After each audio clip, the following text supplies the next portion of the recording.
Unë jam i mendimit që kjo është një nisje e moderuar e të bërit opozitës.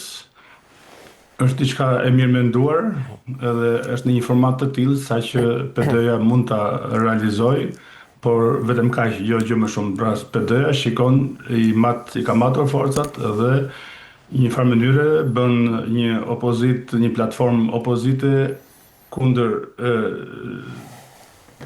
qeverisë përpara kryeministrisë, krahas luftës që bën brenda parlamentit.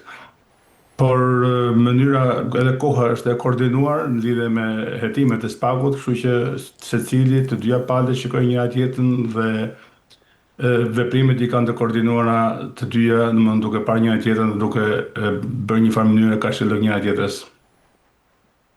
Pra, po themi që është një nisje e moderuar, megjithëse në fakt këtë gjë e shpreu edhe vetë zoti Berisha, që pjesëmarrja do të ishte ulët. Megjithatë, pritej më shumë pjesëmarrje, po themi, nga qytetarët, nga demokratët, nga militantët, ndoshta. PD-ja ka të qartë që aftësia për të dërguar valët e shpresës deri në një çdo ka Shqipërisë nuk e ka më këtë mundësi që të angazhojë simpatizant, po një problem kanë dhe socialistët, sidomos Partia Demokratike, me që vetë nuk është se po bën progres, nuk është se po riorganizohet ose të bëjë një analizë të hollësishme të humbjes së zgjedhjeve, votuesi e shikon dhe një farë mënyre ka rënë mbështetja e Partisë Demokratike, por nga ana tjetër socialistët nuk e dinë faktikisht se sa mbështetje kanë edhe për shkak të manipulimit të mendimit nëpërmjet mediave dhe nëpërmjet paras duke blerë vota. Pra dhe socialistët nuk është se dinë realisht që sa kanë numrin e saktë që kanë i mbështesin. Por Partia Demokratike është në pikën e saj më të ulët, kështu që mënyra e moderuar të bërit protestave është forma e përshtatshme për momentin. Por e vërteta, nëse është e vërteta apo jo, ka një sentiment opozitar në Shqipëri apo jo?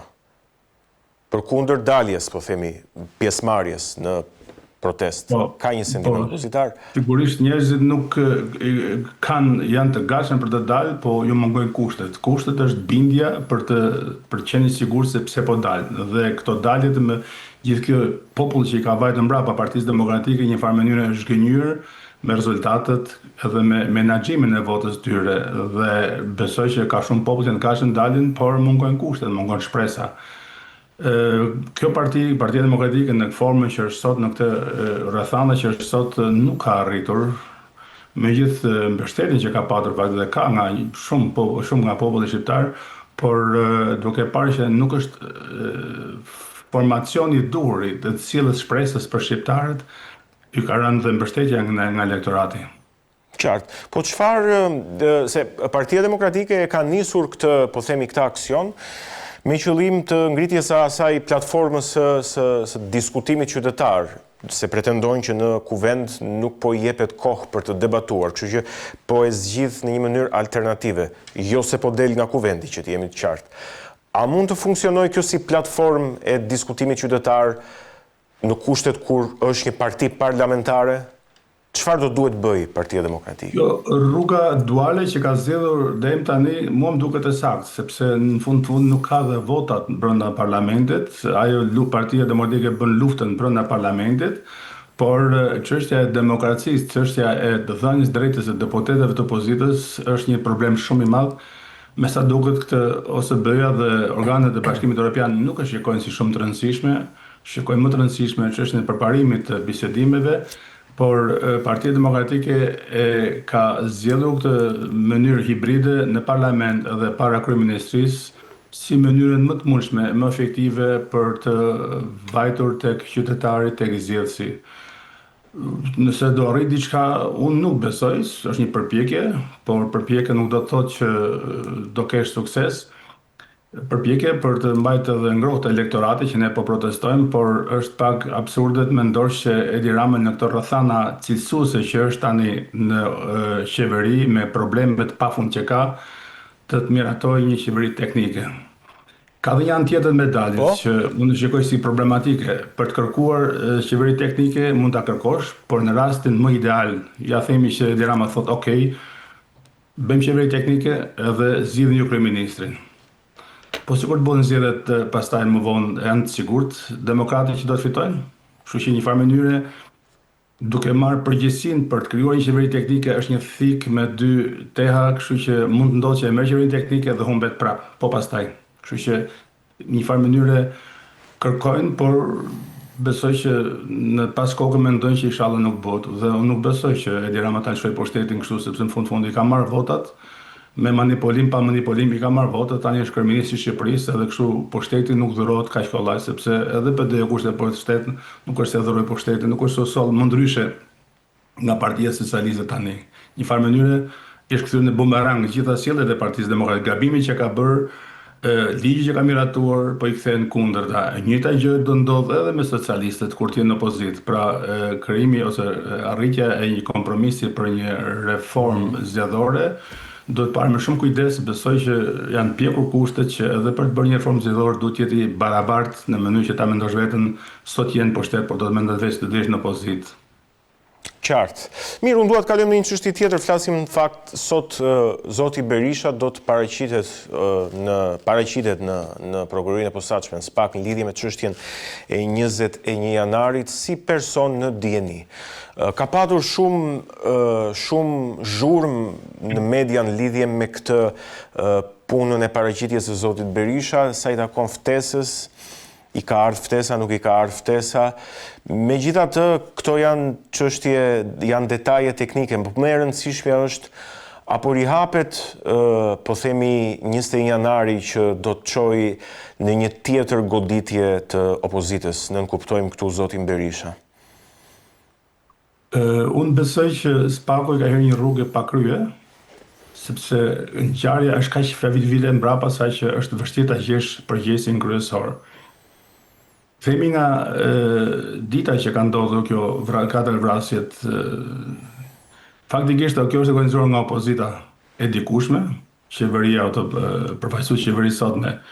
Kështu që nuk ka rëndësi si e mori ftesën, rëndësi ka që ai të shkojë atje, por dhe përballja me faktet pas shumë viteve besoj që do jetë vështirë të gjesh një përgjigje sepse shumë të dhëna janë që kemi mësuar nga mediat janë të fshira, kështu që faktet janë zhdukur dhe gjykata normalisht duhet vendos mbi faktet, jo mbi bazën e simpative ose në bazë të presioneve.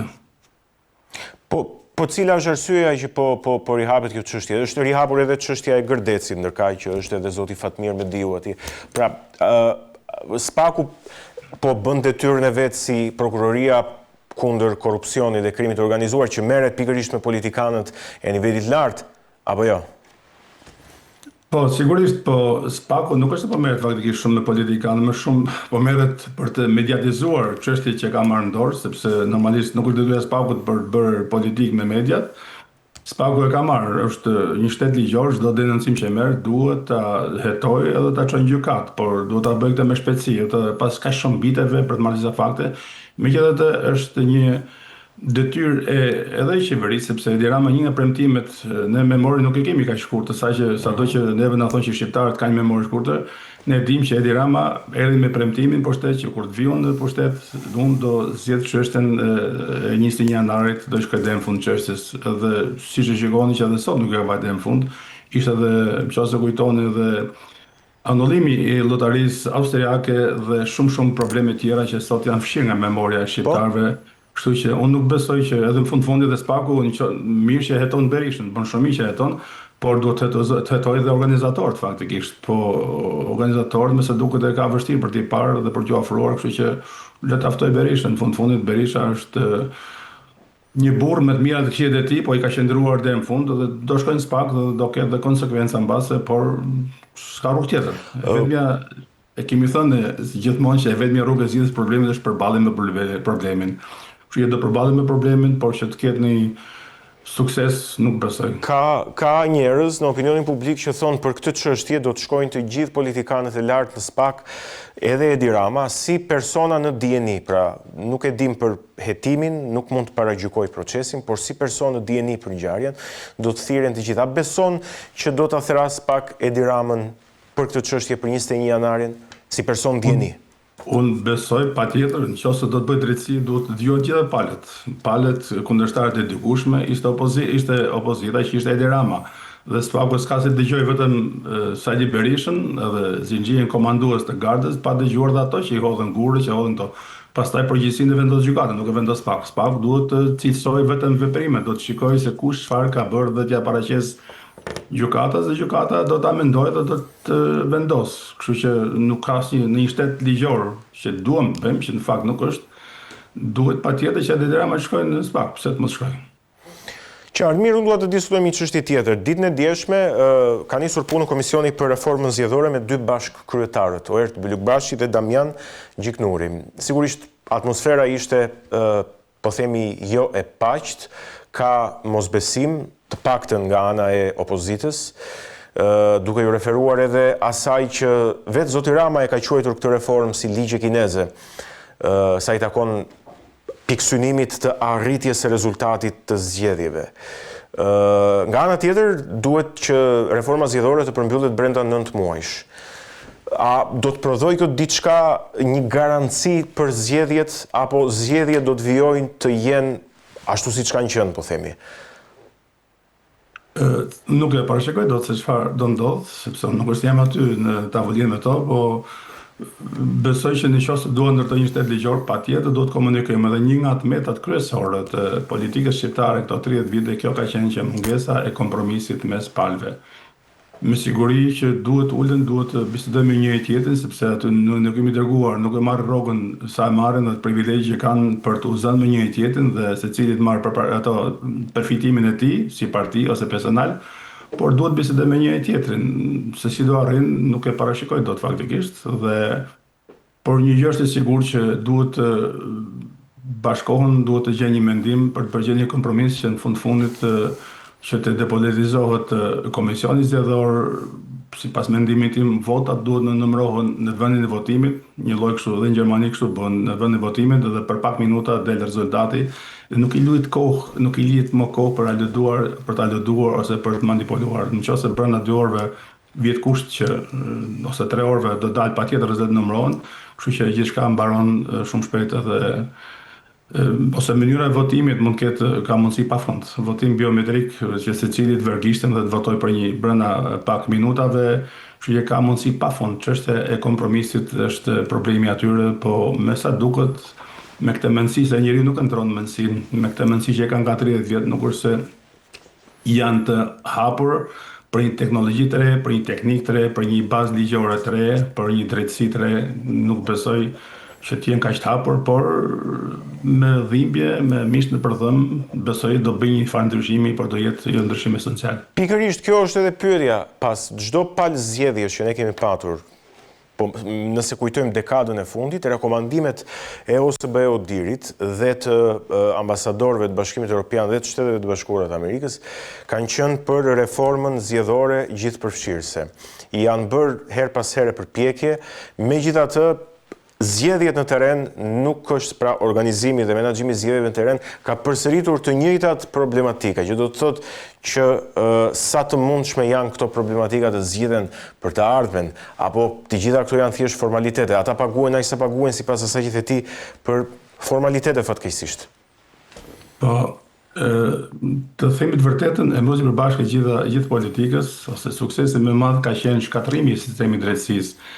Dhe ne jemi dëshmitar akoma që gjitha partitë politike kanë përdorur krimin për të fituar zgjedhjet. Edhe tani ka depërtuar kaq thellë krimin sa që krimi po merr shtetin. Ky është një problem shumë i madh i çështës së sigurisë kombëtare të Shqipërisë. Pra krimi kërkon pjesën e tij, tani thotë që unë të kam sjell poshtet, tani do kam rradhën unë që të qeverisë.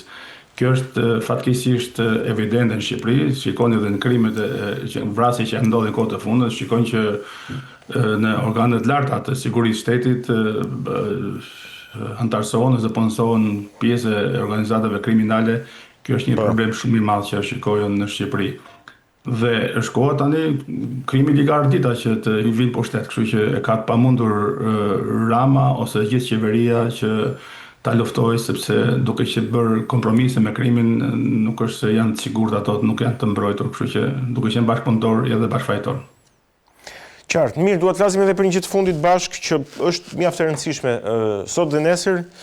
do të flitet për buxhetin e shtetit, buxhetin e vitit 2026, duke shpresuar që seanca në kuvend të zgjas dhe të ketë debate dhe të dëgjohen, po themi, të gjitha pikat dhe zërat e buxhetit dhe kundërshtit e opozitës,